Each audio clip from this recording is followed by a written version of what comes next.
You are watching programming from the East-West Center in Washington, D.C.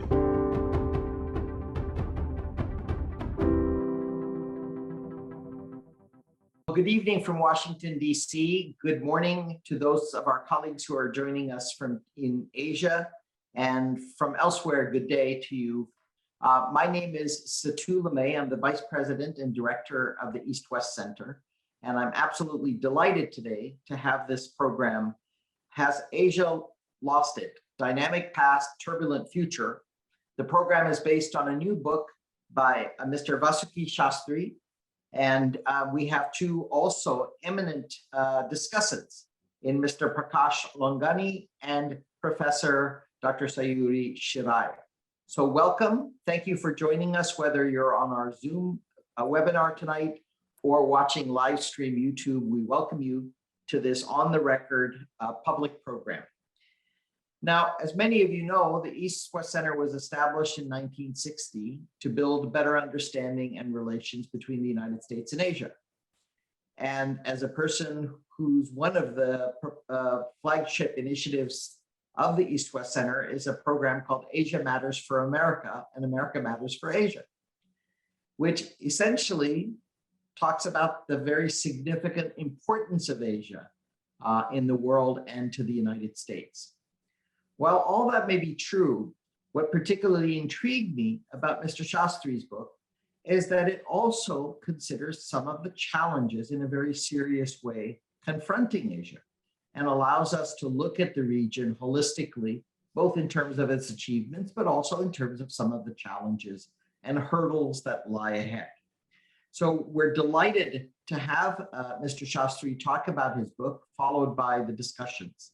And you have their full bios, so I'm not going to belabor it, but I think it is important to know the extensive expertise and wide-ranging experience our speakers all bring to the table tonight. Mr. Shastry is Associate Fellow in the Asia Pacific program of Chatham House in London, where he does a number of projects.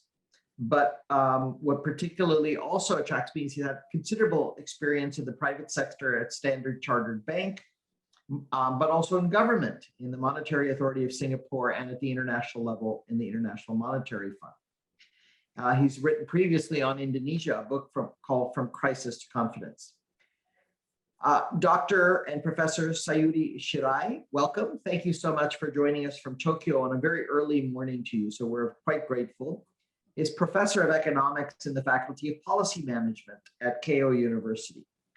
And she also has had private sector experience and served in a number of government posts, including macroeconomic policy advisor to the Minister of Finance in Zambia, an Asia Development Bank Institute visiting scholar, and a member of the Bank of Japan's Policy Board. She has a PhD in economics from Columbia University. So again, welcome. Our second discussant this evening for Mr. Shastry's book is Prakash Longani, and he's Assistant Director in the International Monetary Fund's Independent Evaluation Office. He's a co-author of the book Confronting Inequality, How Societies Can Choose Inclusive Growth. Some of the themes are obviously overlapping with those in Mr. Shastry's book to be discussed tonight. He has had a number of positions in the IMF. He's an adjunct professor at Johns Hopkins University's Carey School of Business as well. So as you can see, we have a terrific group with not only economic expertise, but also a range of private sector, international institutions expertise to look at the future of Asia. And I'm not unmindful that we're just a couple years shy of 1993, I think it was, when the East Asia Miracle report came out from the World Bank, which seems now so long ago, but this is a good time to take stock, and we'll do so beginning with Vasuki Shastry. He will speak for approximately 20 minutes or so and lay out some of his key arguments, some of his key findings, and then we'll turn to Professor Shirai, and then of course, Mr. Longani for some comments on the presentation and on the book itself. Then we'll open it up for Q&A. So with that, again, welcome to everyone. Thank you for joining us. And Mr. Shastry, over to you, please, sir. Thanks a lot for that kind introduction and for hosting this event, Chatham. Delighted to be here. Also delighted to have two wonderful discussants, my old friend and colleague Prakash and Professor Shirai. Now, my publisher is on the call, so I have to do the obligatory thing of showing the book. The book has been out since March. And yes, it's got a provocative title. And I just want to spend 5 minutes explaining what motivated me to write this book. Now, before the pandemic and when I was still at Standard Chartered Bank, I used to travel extensively around Asia and would literally every time go to a bookstore at any airport terminal. And what I saw at the bookstore were at least 50, 60 titles. I'm not exaggerating this, but and every title, was about Asia rising, Asia shining. And it went through a period of time.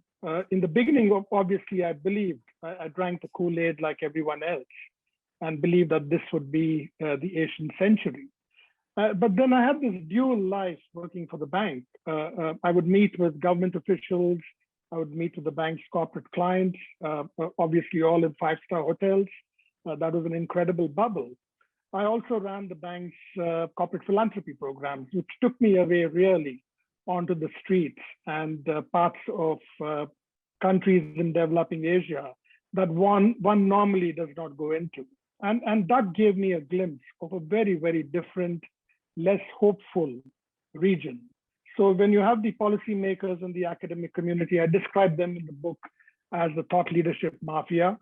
And I must say that I was a card-carrying member of this leadership mafia for many, many years, really propagating this belief that Asia's time had come.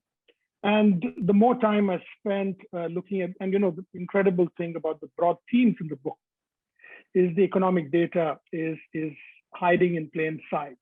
So anyone who takes the trouble to look at social mobility data, anyone who takes the trouble looking at the problem rural migrants face, the problems that the region is going to face with climate change, all the evidence is there, it's piled up. But I think there is this myth-building exercise. And I must say Washington, D.C. is an equal participant in this myth-building exercise.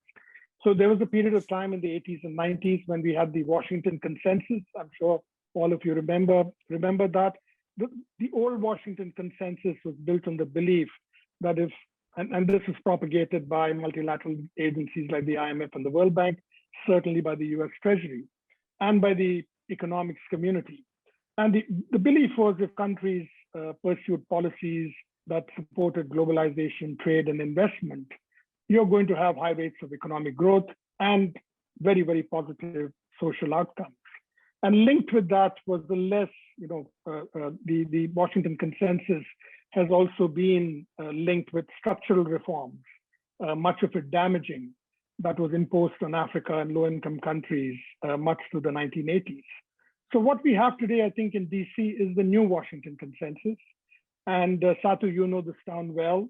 I think we live in an era when politicians on both sides of the aisle disagree on almost everything. But I was struck by the fact that the US Senate voted a few days ago on this legislation positioning the US really to compete with China on technology.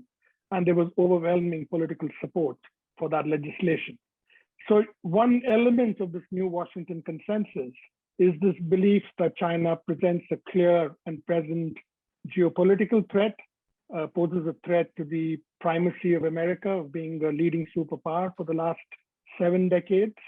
And I think in DC policy circles, there's this widespread belief that China is already a developed country, which is competing toe-to-toe with the US. And of course, I hope we get to discuss the simple fact that China is still an upper middle income country. It made tremendous progress. I mean, China's economic journey in the last 4 decades has been truly spectacular. And because of its high rates of economic growth, China has been able to double its economy every few years. And the question is, today, China positioned at 11,000, 12,000 per capita GDP, whether China can make that leap into advanced economy status. And I think that's going to be the drama that's going to unfold in the next 5, 10 years, which all of us will be privileged to see. So I think on on the new Washington consensus regarding US-China, I think there's a lot of truth to that.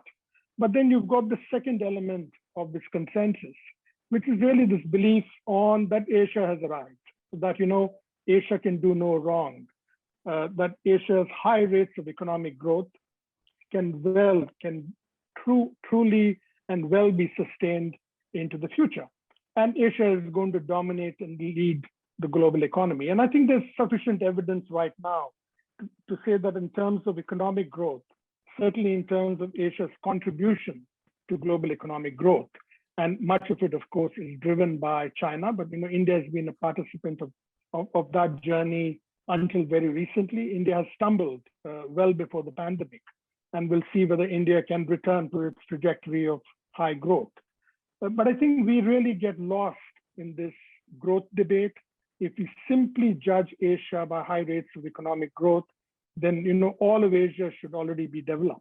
And again, Bilahari Kaushikand, former diplomat of Singapore, who kindly wrote a blurb for the book, describes Asia as an abstraction, right? So you've got developed Asia, and that includes Japan and the Asian tigers.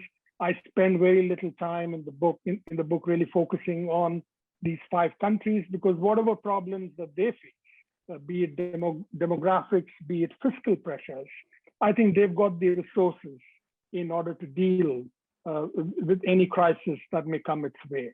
But then you've got this other Asia, developing Asia, shorthand for China, Indonesia, India, for much of the region. It is this part of developing Asia that I really worry about.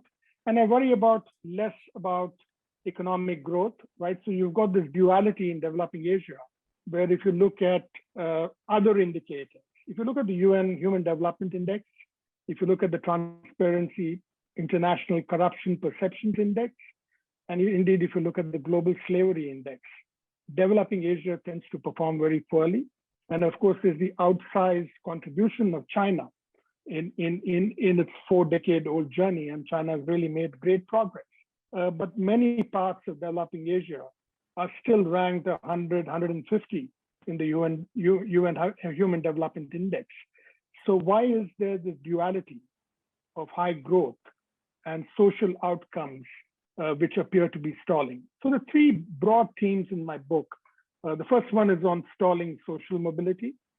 And I think the great contribution made by the original Asian miracle, which really is the rise of Japan and the tigers, was in a very short period of time, low and middle income parts of Asia used globalization, trade, and investment really as their engine for growth. And they did it equitably. So you actually had a tangible rise in the Asian middle class as a result of these very sound economic policies. And the fact that in Asia, you had 5 countries since the end of World War II who've risen to high income status says that there is something there. There's a recipe, there's an economic model there for the rest of the region to pursue. And the rest of the region, of course, has pursued this economic model for a long period of time. But the question is, I think the geopolitical context has changed. Globalization in other parts of the world, certainly in the US, is seen as a real mortal threat to lives and livelihoods. And there was a time, mainly driven by NAFTA and other free trade agreements of the last 3 decades, when a lot of job migration took place from the US Rust Belt into parts of Asia. And this happened both on the manufacturing side as well as the services side. The rise of India and the Philippines as services powers had a lot to do with the migration of manufacturing and service sector jobs from the US. And as we've learned over the last 5 years, politically, this is completely unsustainable, that you do need to have some element of reshoring. Political leaders today are very much under close scrutiny by the electorate to watch and see that if economic policies are being crafted by these global elite, many of whom are perceived to be unelected, right? So the big accusation during the Trump years was, you had these multilateral agencies which were essentially running the global economy, and they were doing it without much political input. And the UK Brexit vote, as you know, in 2016, had a lot to do with this feeling of disenfranchisement that ordinary voters in UK felt about the role of the European Union. So I think we can't expect this globalization model to work in Asia for the next few decades. Globalization will have to be reconfigured. And one element of that on which we're going to see some change is on global supply chains. And I think the pandemic has really taught us that there is value. Toyota Motors just-in-time inventory system is what ran the global economy since the 1970s. In this widely held belief that companies and countries don't need to hold much inventory, even of emergency medical supplies, because you had access to the China manufacturing powerhouse to access this material. And the pandemic was a wake-up call, as well as the 2016 Brexit vote and the election of President Trump. And so globalization is going to be reconfigured, and countries in developing Asia will have to figure out a new secret sauce on how they're going to sustain their high rates of economic growth. And indeed, how are they going to deliver on social mobility at a time when inequality, as we know, is rising not just in Asia, but in all corners of the world. One element of the inequality and the social mobility stalling in developing Asia is, indeed the rise of the billionaire class. And I find it really startling that a continent like Asia, which has got this composite developed and developing group of nations, can have 1,147 billionaires. This is according to the latest Forbes magazine listing. And much of this ranking, much of these billionaire class come from developing Asia.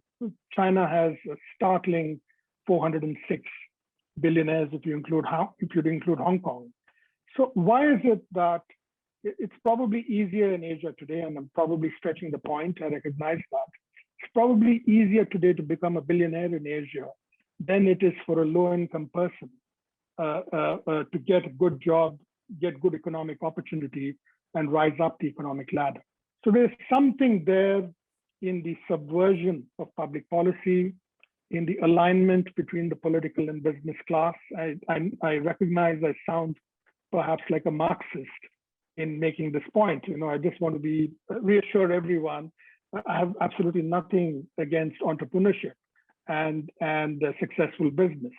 But I think we've reached a gray area where the billionaire class and everyone seems to be following the Korean chaebol model. So indeed, I think Asia is being chaebolized, where you've got this very small exclusive. In Korea, they've got 27 chaebols who control much of the economy. And a similar thing is happening in the rest of the region. So how do you put guardrails against this billionaire class in order to ensure that there is social mobility, there is equitable income outcomes, and you have a political system which is perhaps built on greater transparency, which is certainly not the case. And I think the evidence which I present in the book does show that it is a problem when politics and business are on the same side. It's not very clear whether the public benefits from this. The third element I think we should look at is the fact that you've got a vast underclass in Asia, and many of them, there are hundreds upon 100 million urban migrants. Many of them have come from rural areas. So of course, you've got countries like India and China, where we've got a vast army of domestic migrants, people who've moved from rural areas into urban centers.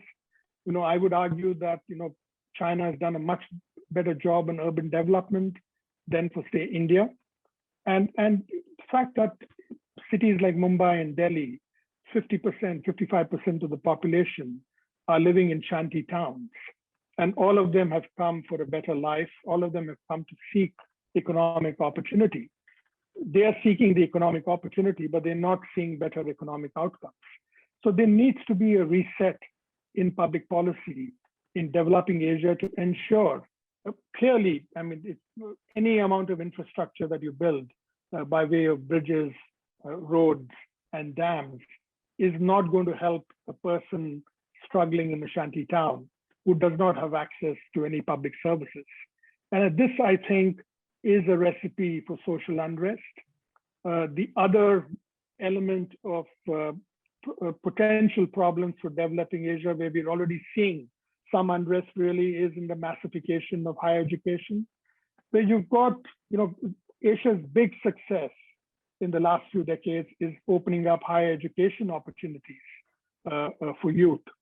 So, and the statistics you see from China, India, Indonesia, and elsewhere, you have thousands upon thousands of qualified graduates coming out of universities, some of them very good, some of them not very good, who are unable to find good jobs.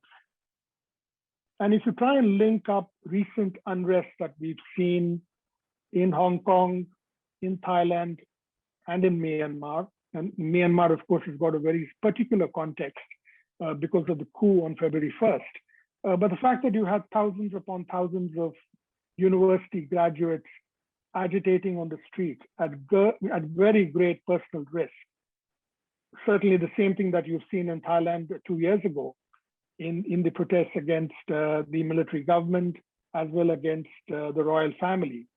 And in Hong Kong, the extradition bill, I think, was really a spark for educated Hong Kongers to agitate, because many of them feel that, and I think Hong Kong's biggest problem is lack of housing and the unaffordability of housing. And, it's incredible that city-state with $100 billion, $150 billion in foreign reserves has been unable to build a social program which will allow for public housing. So, if you look at the problem of rural migration, if you look at the massification of higher education, I think there's an Arab Spring type social unrest that we are building up to. Now, not very predictable. One cannot say this is imminent, but I think if Asian political leaders leave this unchecked, then they're really asking for trouble in the next few years. My last 2 points is on the miseducation of the political class. And then I want to talk, since we're in Washington, DC, I want to talk a little bit about geopolitics. Now, one piece of research that I did during the course of the book was to try to figure out when exactly were Asian heads of government and heads of state born. And I came up with this finding that a majority of them were born in the 1940s and 1950s. Kim Jong-un of North Korea is Asia's youngest leader. And that's not a compliment at all, that Asia has not been able to generate a new political class, that we're really relying on this aging political leaders, many of them, who grew up in the radio and telegraph era. And of course, we should not mistake the fact that the Indian Prime Minister, or former Prime Minister Mahathir Mohamad had millions of followers on Twitter. Just having a social media account does not necessarily mean you resonate with the concerns of the population.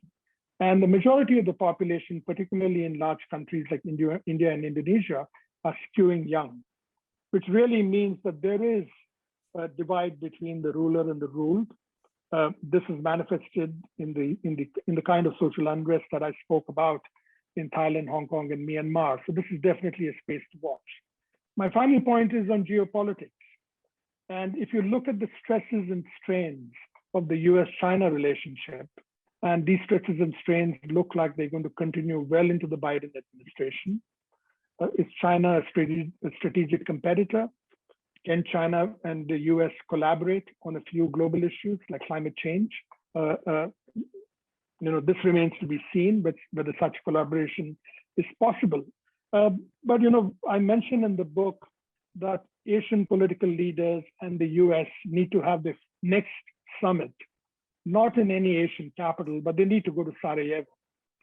They need to go to Sarajevo mainly because that Bosnian city provided the spark for World War I in 1914.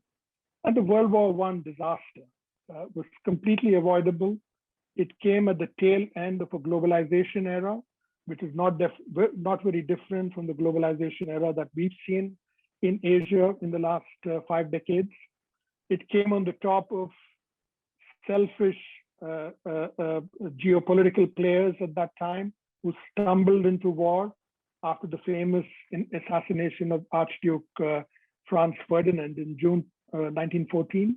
So there are a lot of lessons that Asia needs to draw because if these stresses and strains in the US-China relationship continue unchecked, indeed, if there is some element of decoupling, if we're seeing all of these political maneuvering on the US side on investing in the Indo-Pacific, investing in the Quad, on the Chinese side, certainly using the Belt Road Initiative, certainly using some element of coercion in trying to persuade countries to support China's position. We're setting ourselves up for hostile action in the next decade. And that would be a complete disaster for Asia as we know it. And I hope our political class, and indeed everyone on this call, is going to help shape a better relationship between US and China to prevent this worst case scenario. So Satu, I think I should stop here, and I look forward now to hearing from our discussants. Well, thank you very much, Vasuki. And as advertised, your book raises a number of very provocative questions, findings, analysis, and we're lucky to have your presentation. And now we turn to Professor Shirai from Keio University for some comments, please. And I know she has a PowerPoint, so we'll let her load that up. And can you see it? Yes, excellent. Thank you. Let me show full screen mode. Yeah. So thank you very much for inviting me to be a discussant. And I enjoyed reading Vasuki's book. So he's saying, Asia having a very high economic growth compared to many other regions, but only a few countries, became high income countries. And then many emerging Asia still have a lot of challenges. And then COVID-19 revealed those existing problems. So we need to find a new way to sort out these issues. So what I like to do is I like to provide some supplementary information to what Vasuki just explained. So this presentation is comprised of 2 parts. In the first part, I just want to show you quickly the current economic situation in Asia. And in the second part, I just want to highlight inequality issues. So when we look at the emerging Asias and look at their economic growth in 2019 and 2020, everybody thinks Asia did quite well during this COVID-19 because average real GDP in emerging Asia in 2019 was around 4 to 5%, very high economic growth. In 2020, last year, it was a negative, but only -1%. So compared to any other region in the world and advanced economy, Asia looks, they managed well and coping with this COVID-19. However, this picture is quite distorted because it's China's disproportionate impact is reflected. As China, the GDP account for 70% of emerging Asia. So we have to, differentiate Asia and then remaining Asia. So this is some selected Asian country, and together with some high-income Asian countries, which you can see underlined with red colors. So when you look at the various Asia, many Asian countries had a very severe negative economic growth. And this economic shock must have been very large, given that they used to have a very high economic growth in 2019. So shifting from a very high economic growth to the very sharp negative growth created tremendous economic shock to Asia, Asian emerging economies. So only China, Brunei, and Vietnam managed to have a positive economic growth over these 2 years. Now, this is a total investment, including both private sector and public sector's investment to GDP ratio. And as you know, Asia still need a lot of investment, inadequate infrastructure, and then private sector's capital formation is needed. But then this picture shows, especially Asian emerging economy, their investment GDP ratio dropped last year. But when we look at the advanced economy underlined by red, and the advanced economy in China, this ratio didn't drop much. So by looking at these situations, emerging Asia in general suffered quite a lot as a result of this COVID-19 pandemics. And now I'd like to show you this total government spending as a percent of GDP. This is for the high income Asian country and the high income region in the world. Now you can see the government spending as a percent of GDP increased sharply in many advanced economies. So lots of fiscal stimulus was performed in response to the COVID-19. But when you look at many Asian emerging economies, the increase in this government spending to GDP ratio didn't increase much. So in terms of fiscal support to the pandemics, the scale of support was much bigger in high income country compared to the emerging Asian countries. So the question is why emerging economy couldn't do more fiscal stimulus and just had a very moderate fiscal support for the pandemic. And it's, I think, because they have some constraint with regards to the scale of fiscal deficit. And so this is a change in fiscal balance to GDP ratio from 2019 to 2020. And you can see deterioration in the fiscal deficit took place, mostly in the high income country and advanced economies. Whereas Asia, this scale of deterioration, the fiscal deficit was small. So it's clearly they didn't do much fiscal support compared to high income countries. So why they don't do it?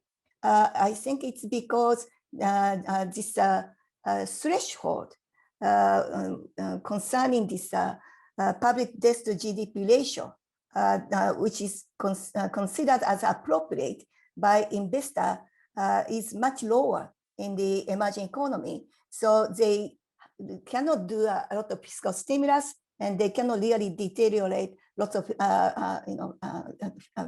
fiscal deficit. So that created divergence responses between advanced economy and emerging Asia.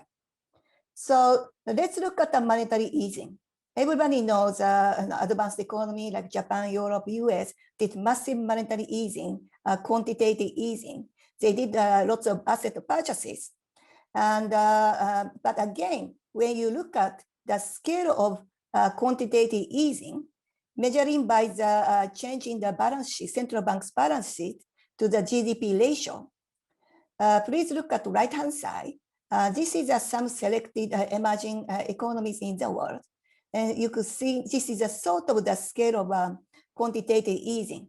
The magnitude was very small, just between 0 to 9% of GDP.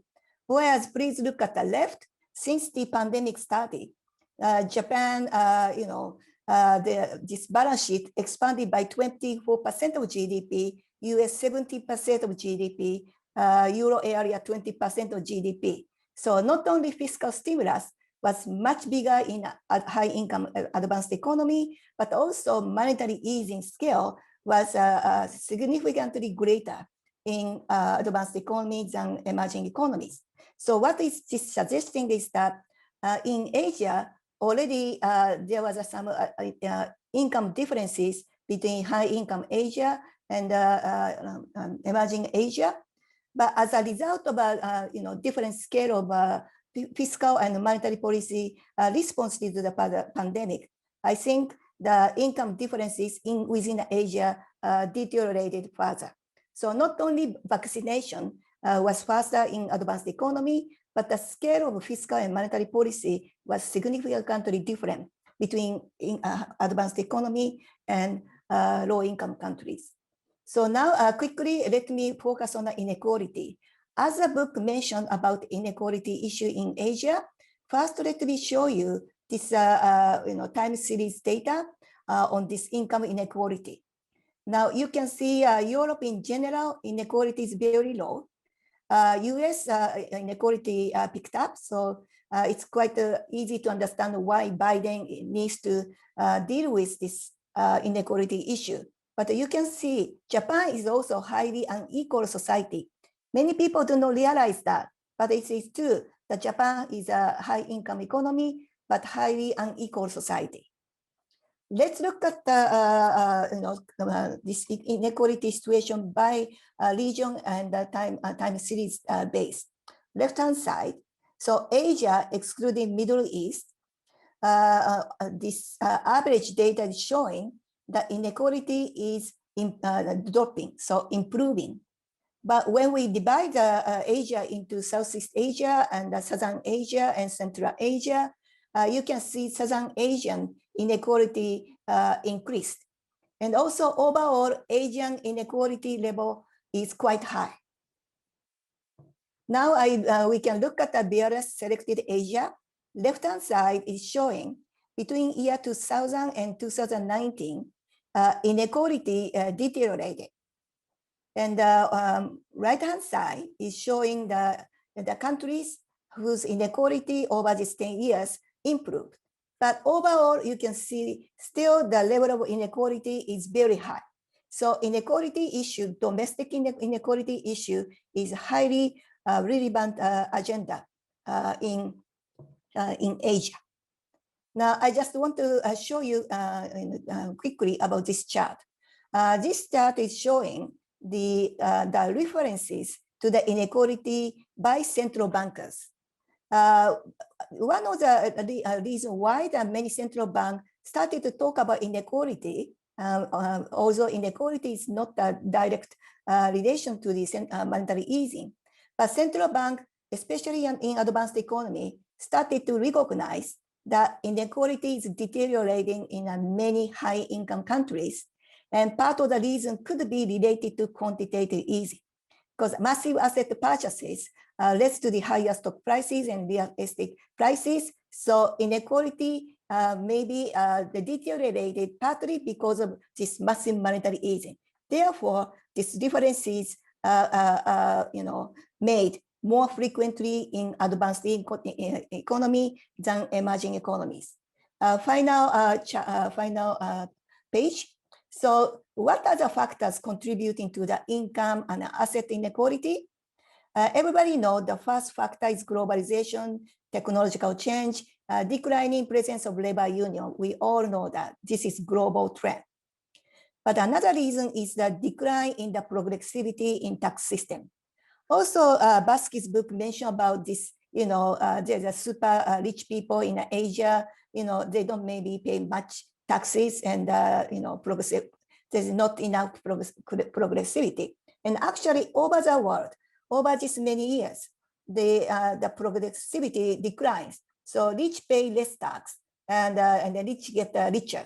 So this problem is universal.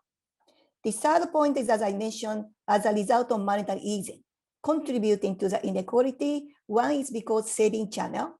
When the monetary easing happens, interest rate go down, then usually low-income people have a bank deposit, but their deposit interest is becoming so low, so they don't get much income from interest, from their deposit placed at bank. Another channel is this asset price channel. As a result of this massive monetary easing, higher financial asset prices disproportionately benefiting wealthy.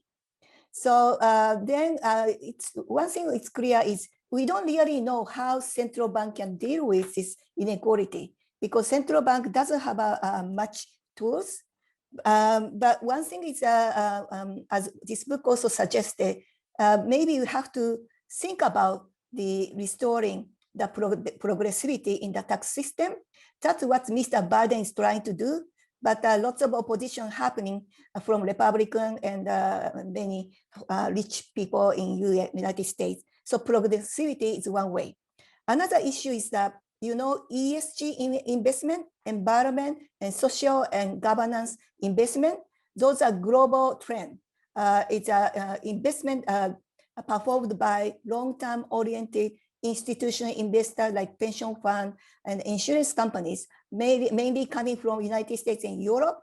And now they are trying to pressure the large companies, listed companies all over the world, and try to tell them that you gotta pay attention to the human rights and labor condition, gender inequality issue, environment. This trend is good.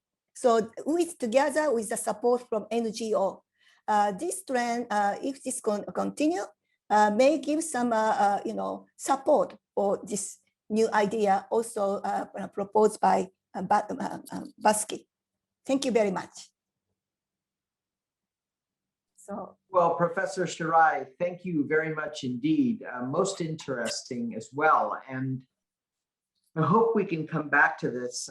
Two things that particularly caught my attention, and I, didn't spend a lot of time studying on the graph, but I hope we can discuss is that your chart on income and inequality in 2019 versus 2000.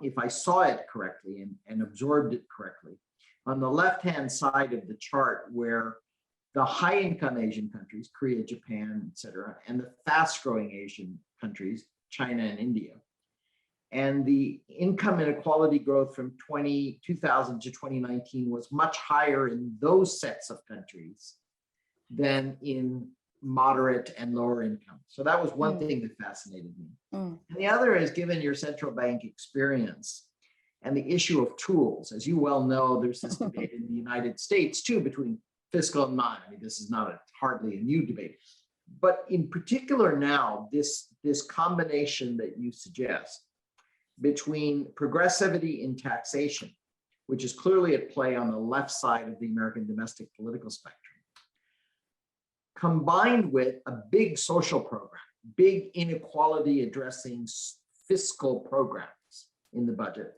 are highly, well, at least they're highly debated because of the implications for the budget balance and the fiscal balance. So maybe we can return to those, because I'd like to know more about how those play out in Asia, those debates, because we're certainly having them here. But thank you indeed for that very interesting discussion.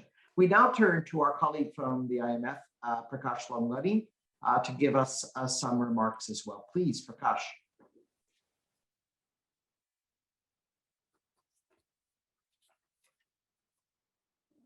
You're on mute, Prakash, please. If you could just start over. Thank you. Thanks very much, Satu, for this invitation. It's a delight to discuss Vasuki's book. I just wrote a review of it for the IMF's quarterly magazine, Finance and Development.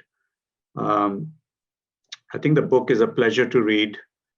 It brings together economics and politics. It also brings together Vasuki's deep knowledge of the region, personal observations, personal reflections. And I was particularly taken with the fact that if you think about his two books, Resurgent Indonesia was, of course, about one particular country, but had a sort of optimistic tone. Whereas this book is broader, it's about the continent as a whole and is much more dire in its predictions for the region. So, one of the things I hope, Vasuki can tell us a bit more about is, how are these two books consistent? Has there been a change in his views about things, even in the small space between the two books? I think he talked about it a bit when he said that he felt he was captured by the Davos crowd. He had drunk the Kool-Aid, and then when he stepped outside it, he sort of started to see things differently when he was traveling for Standard Chartered Bank and going into the hinterlands a bit more and seeing parts of Asia. So I think that's really, to me, a really fascinating journey that this very knowledgeable person has taken that we can all learn from. So I hope in the Q&A, Vasuki can tell us a bit more about this journey, and because I think most people get trapped in the bubble. Once they've drunk the Kool-Aid, they can't think differently, but he has managed to step out and give us a view that is quite remarkable. And he has traveled widely in the region. He's known the region over the years. He has known many countries personally, and so all that comes through in the book. So this is a person who he has rubbed shoulders with people at Davos and could just have been writing about them. But this book is interesting not because of what it tells you about the rich, but what it tells you about the poor. The rickshaw driver Pramod in India, who's just living in deplorable conditions, whereas Mukesh Ambani, the billionaire, lives in one 20-story building, 5 people living with swimming pools and cinema houses built inside the house. So I think this is really a fascinating book for what it tells you at a personal level, the description that Vasuki provides of the lives of several Asian people who stand in for millions like them. Of course, he's not going to talk to millions, but he's spoken to enough that you feel like you're getting a glimpse that all of us, I think, in this audience never. I mean, we see it as we are landing, as our flights touch down, we fly over these slums. But this book really, to me, opened my eyes to what is perhaps going on in Asia. So I think it's really a valuable book for that reason. Let me see if I can share my screens. I also had a few slides.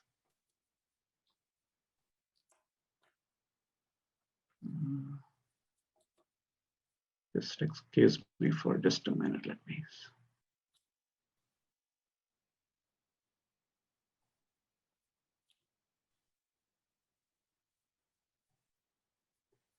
I think it should be coming up. It can be a bit slow. Are you starting to see my slides? Yes. Okay. Yes, we can see them now. Thank you. Okay. So, I mean, those were my overall views on the book. I think it's really worth reading for people in the audience who have not done so yet. It really repays a read. And I found myself underlining things to the point where I was underlining almost everything.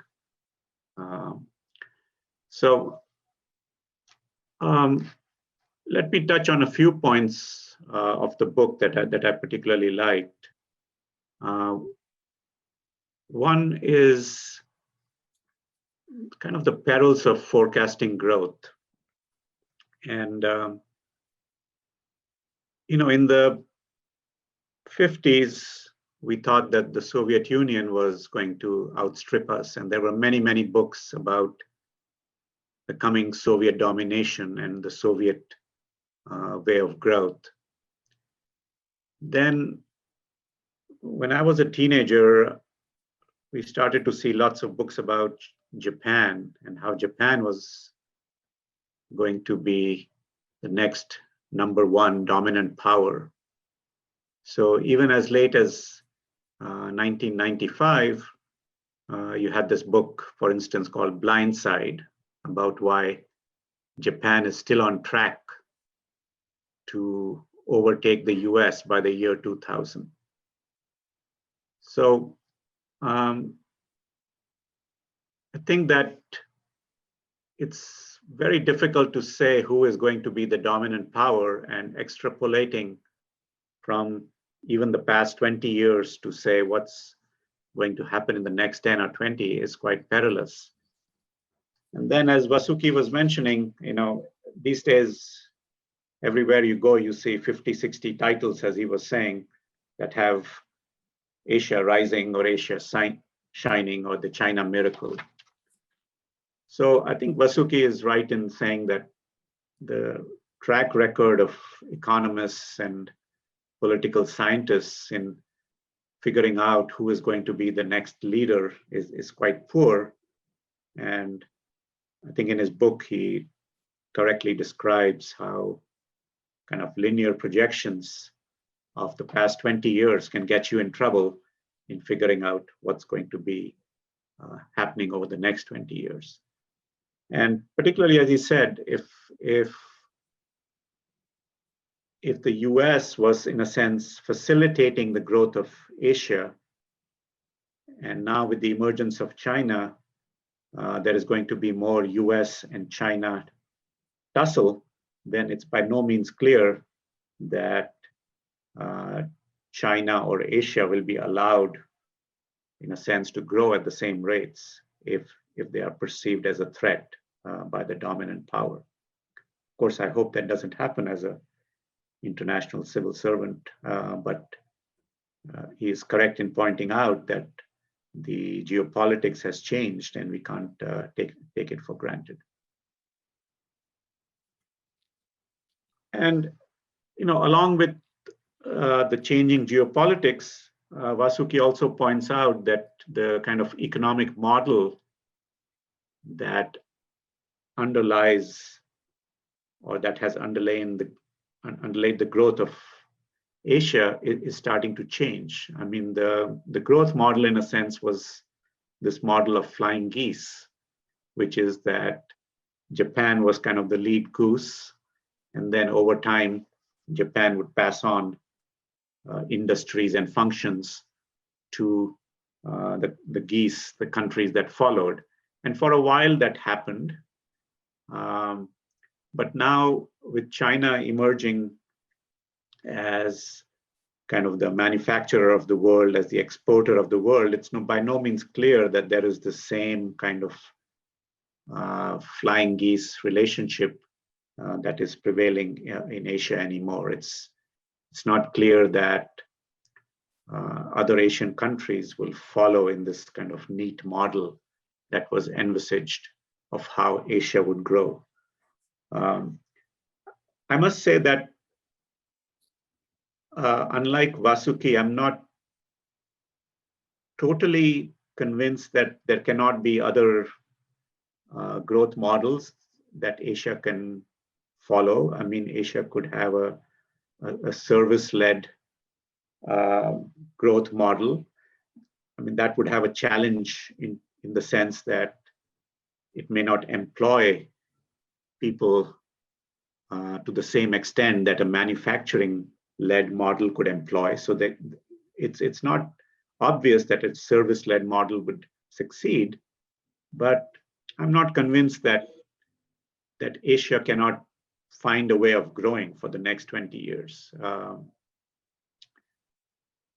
To some extent, part of the Kool-Aid, as he said, that we have been drinking is to think that export-led development, openness to trade and globalization is the only way to grow. But that is not necessarily true. If you think about Brazil grew between 1950 and early 1970s quite rapidly with actually an import substitution model, with a kind of a domestic-led growth model. And what kind of brought down Brazil in a sense was the oil shocks and its inability to deal with kind of global shocks. But there are examples of countries that can grow for 10, 20 years on a domestic-led growth model. So where I would sort of disagree with Vasuki a bit in the book, and we can have a discussion on this, is whether or not Asia can simply find a way of growing, even though this nice, neat flying geese model of export-led growth and countries neatly shifting into the space vacated by other countries is no longer going to hold. But where I completely agree with both Vasuki and with Professor Shirai is that regardless of the growth that Asia achieves over the next 20 years, if that growth is not more evenly distributed, I think that is a potential for great risk to Asia. So I completely agree with the emphasis that both the previous speakers have placed on confronting inequality, which, if I may do some shameless self-promotion, is the topic of a book I wrote 2 years ago, Confronting Inequality, How Societies Can Choose Inclusive Growth. And we have seen these kinds of protests all over the world now. And each time we think that this is something idiosyncratic, there was a reason for it, it happened for X reason, it cannot happen in other countries, etc., etc. So we have seen, for instance, protests, these yellow vest protests in France against inequality. And basically what people are protesting against is the fact that they don't see for themselves the benefits of the Washington consensus, if you will, of an open, globalized society. Folks like us on this call probably have benefited tremendously from globalization. I know I have. But to other people, they don't immediately see that their lives have been made tremendously better by globalization or by kind of Washington consensus policies. And we are seeing these kinds of protests erupt all over the world. Saying that, we see these protests, the previous slide showed you the protest in France, but we've seen these protests, for instance, in Chile, which was a complete surprise because Chile was actually the poster child for the Washington consensus. It has done remarkably well. Average incomes have gone up tremendously. And yet suddenly you had these massive protests in Chile, which are leading to, not just turmoil, but massive changes, including in the constitution of their country, because people just don't feel included in this growth model. They don't see that it's a fair system. They don't see that public delivery of government services, etc., has improved. And so they're out in the streets protesting. Colombia, okay, another very successful country over the past decade, suddenly has had riots of the same kind this year, where people said, yeah, we can see that billionaires and millionaires are cropping up in our society, but it's not helping us. So I think this is something that is a cautionary tale for Asia, which has done really well, again, in an average sense. But Vasuki's book gives you example after example of people whose lives have not gotten better. And if you look at urban and rural incomes in some Asian countries, you do see that people have gotten better. So the red bar gives you what incomes were in 1990, and the green bar gives you the latest, roughly 2017. So there's no doubt that incomes have gone up, and we would not want to give up these gains in income because they're associated with reduction in poverty, improvement in life expectancy, and so on. But what you can see is that, let's just look at China. China's urban income goes up from 1,000 to 5,000. Its rural income goes up from 750 to about 3,000. So you think that's not a bad situation. But as Vasuki's book describes, this is setting up vast urban-rural inequities. It's setting up a vast migration from the rural to the urban areas. It's setting up mega cities that do not have the capacity to absorb this rural population, which goes in the expectation that they will gain these massive income increases that you're seeing on the graph, but doesn't get it. They end up in slums, they end up in on the periphery of these cities, contributing to massive population, burden on infrastructure, and so on, and most important, miserable lives for themselves. So this is the case where, you can't just say everyone is getting better off, and so let's be happy about this. We should be happy about the fact that people are getting better off.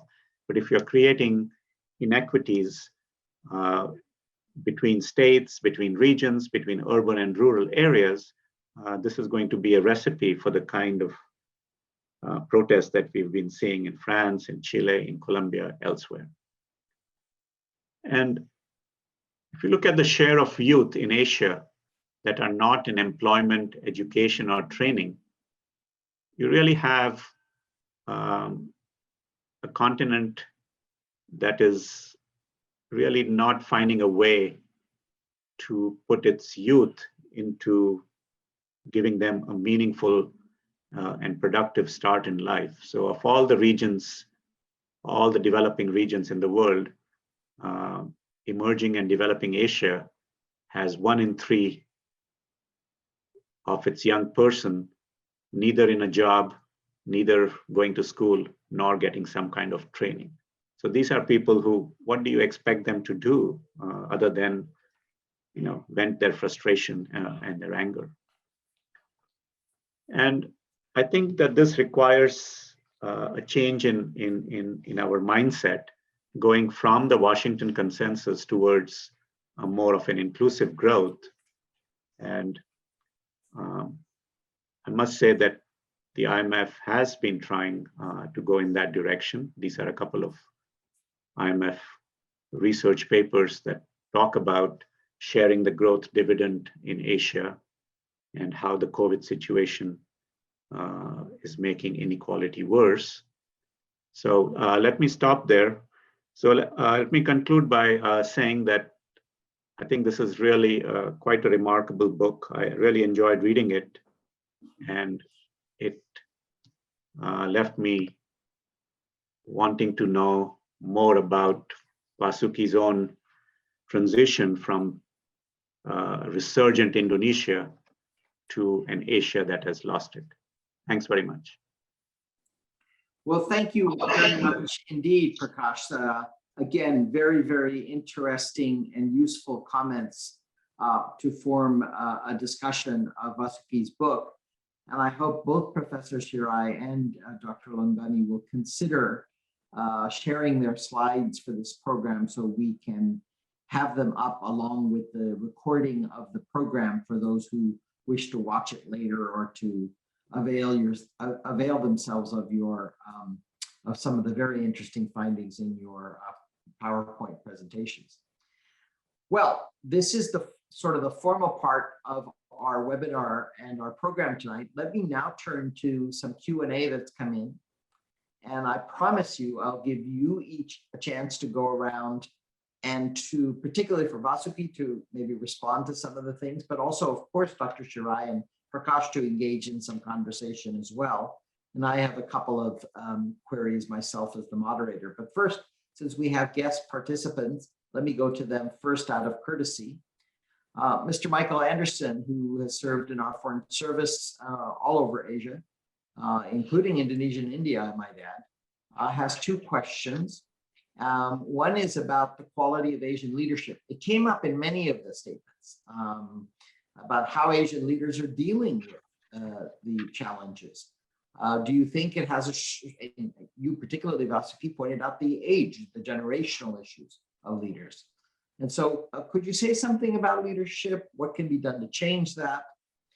And also, what is the role of democracy in the future of Asia? I assume that Michael means by democracy in terms of not only the moral issues or normative issues, but sort of how does it relate to this issue of inequality? Because Professor Shirai really brought that out. I mean, about human rights and democracy being an element to address these issues of inequality and inequity. So I wondered if you could take those 2, and I'll start with Vasuki, but I would really invite Prakash and Sayuri to comment as well, please.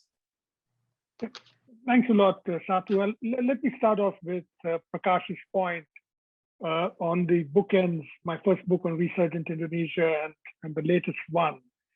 And, I think the Indonesia book was written on the proposition that as recently as 98, 99, people were talking about Indonesia imploding and becoming Asia's Yugoslavia. And I lived through that Indonesian crisis. I was there in Jakarta when President Suharto fell, and I worked on it extensively when I was at the IMF.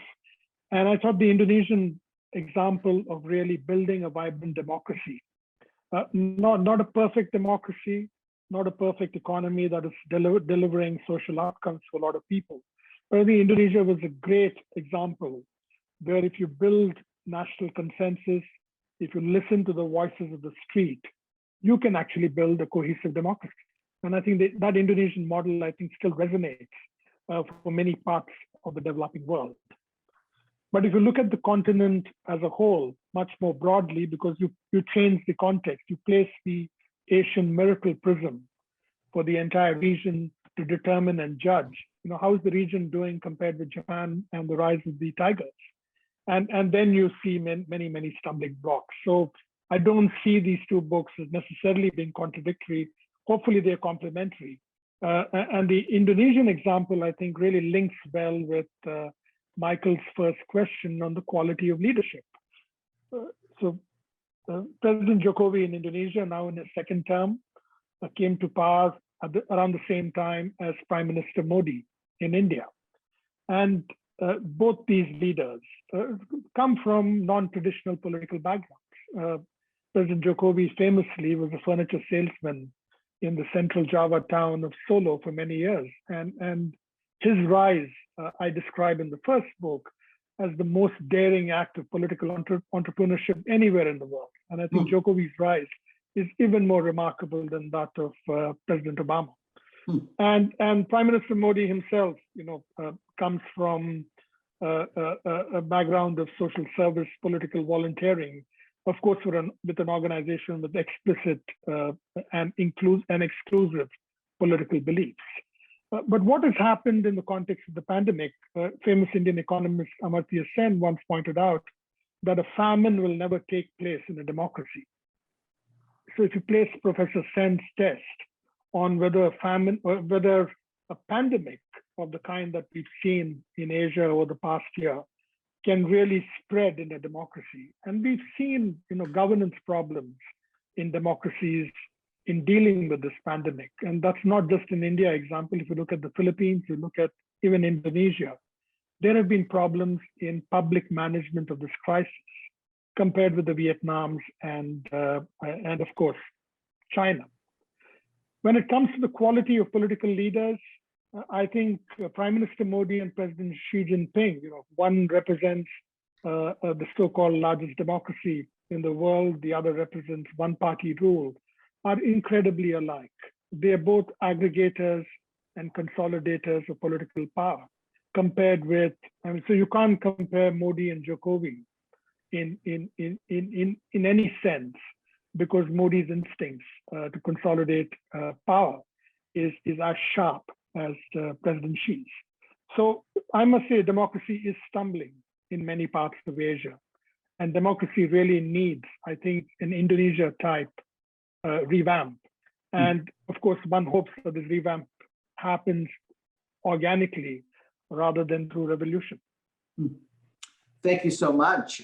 May I invite Sayuri and Prakash to make any comments on these two twin issues of democracy and leadership as it plays into the challenges facing both economic growth as well as social equity and equality in Asia. Go ahead. Prakash, go ahead. Would you like to go first, sir? Sure. Yeah, no, I think that these are important questions. I think, I think Vasuki's answer gives you both kind of good examples of what can happen and not so good ones. I think that as far as the issues that I and Professor Shirai were talking about inequality and so on, I think, unfortunately, those seem to happen regardless of the political system and quality of leadership and so on. I think they have to do a lot with what Vasuki describes in his book as somehow this kind of almost lack of empathy that we have developed, where in Asia it's almost fine to have a billionaire class that is allowed to sort of do what it wants without regard to the conditions of the others. And to me, when you look at inequality, it's not as though something jumps out at you as a unifying factor. I think this was implicit in what you were pointing out, Satu, that when you looked at Sayuri's inequality chart, you had a mix both of some of the fast, the richer and democratic Asian countries, as well as some of the newer ones like China and India, and then you had a bunch of others. So I think the inequality issue is happening almost regardless of the nature of leadership or the nature of democratic institutions. And I think it's coming from, to me, a bit surprising lack of empathy in the Asian context, where it's considered fine to become a billionaire and say, well, I don't care about what's going on the streets below where I live. It is surprising to me, because I thought our Asian values and culture were actually different, that I thought of us as being the more empathetic people than people in the West. But when I read Vasuki's book and his description, it struck me that this is not actually true. We actually are fine with having crazy rich Asians who can do what they want. And it's like they have no guilt, they have no sense of responsibility. They seem to have less of a sense of responsibility than the billionaire class in the West. Let me stop there. Thank you. Sayuri, I wanted to give you a chance as well. So about the relationship between democracy and inequality, as Prakash said, it's not really clear. Inequality is a global phenomenon. And so then we have income inequality and asset inequality. Now, income inequality, why many countries cannot impose high corporate tax or high income for the rich people? Because they are afraid, the rich people and then the big company, they can always move into the other countries. So they want to attract those people. So that's why they cannot charge high taxes. So on this point, so what US, ELN, and the G7 is trying to do, sort of imposing minimum corporate tax, is not enough, but one good approach. Because many countries try to charge very low corporate tax to invite foreign big company, right? So as a result, those countries, which have big companies, they cannot get tax income. So they don't have enough tax revenue to do social programs. So having uniform tax is one way. But then another issue, in general, inequality in asset is much bigger than income inequality. And this is something to do with stock prices and real estate. Right? And then partly we have to admit, this is very much related with long-standing monetary easing. And then it's very difficult to find a way, solution. Because again, many Asian countries like Hong Kong or Singapore or many other countries, they don't have a very high tax for the capital gain. But Japan, we have like a 20%, right? So then we are losing investors. Right. So this kind of competition makes it very difficult to cope with, especially asset inequality. Right. Yeah. Well, that's very useful, Sayuri, particularly the difference between asset inequality and income, because you know very well what's going on in the US with real estate prices and elsewhere too, for that matter, and certainly the stock market. Now, whether monetary easing in the United States Federal Reserve, I mean, you can pick which quarter it's going to come, but if today's rates on inflation at 5% are suggestive, we can probably estimate that some initial steps, if not actually rate increases to reduce liquidity, at a minimum, the beginning process of less quantitative easing is going to start pretty quickly, lest inflation get out of hand and uncontrollable. So that may affect this issue of asset prices pretty soon because of the lack of, those people who are wealthy can get access to credit because, especially when there's monetary easing, right? So, so that's one thing. Now, I do want to ping on this a little bit. One argument that has caught my attention by a very eminent Asian, political theorist, political scientist, political thought leader is Pratap Mehta in India, who makes a kind of interesting thing about the relationship between democracy. Now, the point I made about Sayuri's slide, and I haven't had a chance to study it and look carefully and think about it, but what struck me visually is that Korea and Japan have rather high income inequality from the 20-year span of the 2000 decade, and of course India and China inequality has grown too, but less so than in Japan and Korea. And obviously India and China have very different political systems. But what Pratap said once in a piece is that China, in some sense, cannot afford too much income inequality. I don't want to put words in Prakash's, let Prakash's article speak for himself, but basically what I took away was, because there is not democracy in the sense of electoral representations, people's views being felt, it must be much more accountable than a democratic system. Whereas in a democratic system, particularly a permeable democratic system where there are a lot of special interests at play, income inequality is part of the political process. The democracy doesn't necessarily countervail that, depending on how democracy is practiced. Whereas in China, a ruling regime can't afford not to be accountable because it risks too much. What do you think of that argument in this context? Prakash, you want to start? Sure.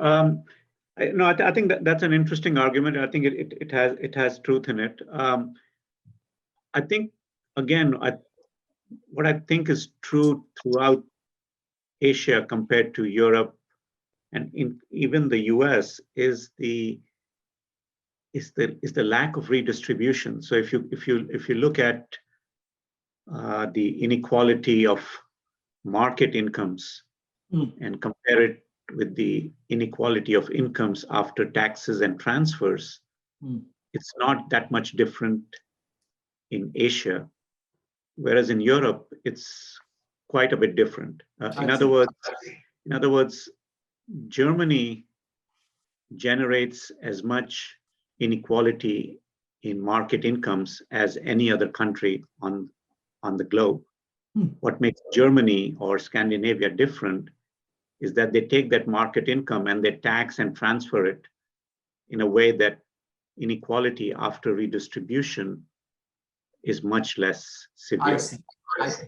So that's progressive taxation as well. That's progressive taxation, and that's taxation rates, yeah. And that transfers. But as I was saying, in Asia, there seems to be almost an aversion to going in this direction. So if you look at, the Gini is the most commonly used measure of income inequality, as we were seeing in Sayuri's slide. So if you were to plot the income distribution before taxes and after taxes, in Asia, it would almost be on a 45-degree line, namely saying that Asia doesn't redistribute enough. Whereas in Europe, the market inequality is just as severe, but what makes things different there is the extent of redistribution. So I think I see Pratap's point about,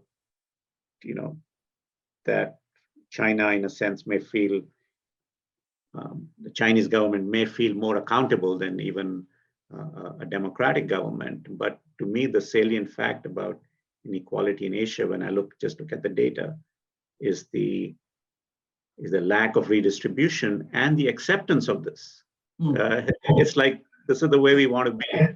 I often still talk to Asians about why don't we have more of tax and transfer systems, and they say we don't need it. We have our families. We have other ways of managing, and we don't need these Western things that you want to bring to us. We have our family as social insurance.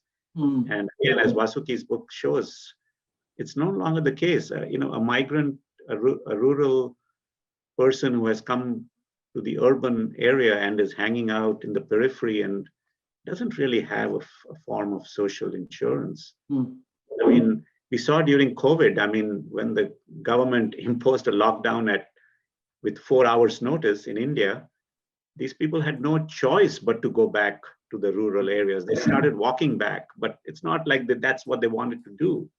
It's not as though they had a huge social insurance waiting for them back on the farms. They were desperate, and that's when they did that. Right. Anyone else on this? Otherwise, I wanted to get, the next question was about BRI. Do you think that BRI will have any economic impacts in terms of exacerbating economic disparities? This is seen as a large infrastructure. There have been reports about people being displaced, community dislocations, that kind of thing. So that does have some of these, particularly rural displacement, large agribusiness, dams. Could you say if anyone would like to comment on that question that was submitted? Yes, Sati, if I may. I think the BRI is being reset as we speak. So you had one stage of the Belt Road Initiative where China pumped estimated 1 trillion, 2 trillion. Nobody has a handle on the real numbers. And we're beginning to see BRI dislocation in Africa, for example, because of the pandemic. And many African nations, low-income African nations, are in debt distress. Indeed, 3 of them are negotiating a debt restructuring. But China's role is a very interesting one. China was the only game in town in Africa for the last 2 decades. And China has labeled a portion of its BRI debt as belonging to the private sector, right? So it's essentially saying that even state-owned enterprise debt into Africa is actually private sector debt which cannot be restructured. And I think if you're a nation policymaker today, and if you're looking at this China-Africa dynamic, you're really going to worry about debt distress coming on your doorstep. And you've seen this in Sri Lanka with the Hambantota port. Certainly Pakistan, I think, presents a very good example of China loan exposure having negative effects in Pakistan.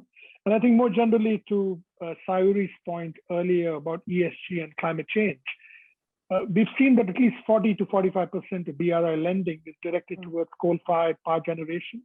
And that's not sustainable. So China cannot, on one hand, say that it is doubling down on renewables within its country, and at the same time is exporting this coal-fired model to the rest of the world. So in that context, a reset is being forced upon Beijing. And we'll just have to wait and see what the new BRI is going to look like. Sayuri, I think you had to comment on this as well. Thank you. So this BRI really increased in a developing country originally because advanced economy, the economic growth are dropping and they don't have sufficient money anymore. So they are not so willing to provide ODA. So there are not sufficient ODA. So China came in to fill out this gap, right? So it's easy to criticize China, but who else could have provided finance? That kind of voice I heard from Africa and Sri Lanka. So that is an issue, easy to criticize, but then who is going to provide money for building a bridge, airport and so on? So this is an issue. So of course, China created a lot of debt. And so when the IMF tried to do this rescheduling that China didn't really, apply to all that debt. There are issues there, but then how to finance, how to provide finance to fill out this infrastructure shortage. And then, there is a problem there. About ESG, is important because many Asian countries, companies are family-based. So it's not transparent, right? And then they don't have any disclosure, and they don't pay a lot of attention to their employees, working environment. So notoriously family-based. So ESG try to change them, try to ask them to be listed or try to provide more information. So that is coming from this institutional business. So in that way, maybe Asia is able to become more transparent and starts to pay more attention to, human rights and so on. Yeah, that's very, if I could just push a little, both of you brought up Sri Lanka, and particularly Sayuri, you brought up the issue of the sort of the delta between available finance and China filling in some of that delta, some of that gap. But it is my understanding from Sri Lankan colleagues that if you, look at their debt, it's, there is debt to China to be sure, but Sri Lanka's debt problem does not emanate from China. Yeah. But rather also a problem for Sri Lanka as it has moved up the economic ladder to access concessional lending in the international system at rates that are favorable to it. So there may be a combination of problems there. Graduating from concessional lending options, tightening amount of debt from traditional donors. There were some political issues, obviously, as people well know in the Sri Lankan case. I didn't get to any of my questions.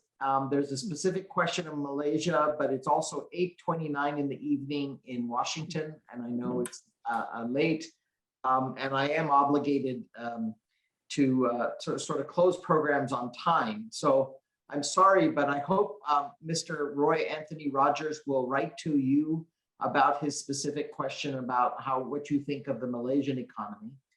Let me, before thanking you formally, close by just announcing a couple of programs that are coming up. One, in the spirit of sort of debates about global economics, is Clyde Prestowitz's new book, China and the Free World, Unhappy Marriage or Divorce. That's not the exact title of the book, but that's the title of this webinar. And he's looking at sort of China in the world trading system and how the US should respond. As many of you know, he's been writing a lot. The discussant will be Dr. Ellen Frost, our senior advisor here at the East-West Center. We'll be discussing Clyde's book. We also have, as part of our series on North Korea and the world, we have a website with the National Committee on North Korea called North Korea and the World, which examines North Korea's external linkages, economic, trade, political, others. And we have a new series on that, and upcoming 4 programs will deal with North Korea and Vietnam, North Korea and Syria, North Korea and Guyana, and North Korea and South Africa. So very interesting to look at North Korea, who we normally often see as very isolated, cut off, but having these relationships. So maybe some of the colleagues who have joined this call or are watching on YouTube may be interested. But I just want to say, I could have discussed this for 2 more hours. I have a long list of questions about the global economy, how you would weight internal and external factors, trend lines in many ways on domestic factors, what social policies, but we'll have to leave that to all of your next books. And I invite you with a standing invitation, since you are so prolific, such experts, that we await anxiously your next book so we can bring you back again for a terrific discussion. And I, again, want to thank you, Vasuki, for bringing your book to my attention, Prakash, for commenting and writing the review, and Sayuri, thank you so much for joining us so early in the morning from Japan. I'm wishing you all safety and health. And again, from the East-West Center in Washington, thank you and good evening, good day to our colleagues in Asia. Thank you. Bye. Thank you. Bye-bye. Yeah. Bye.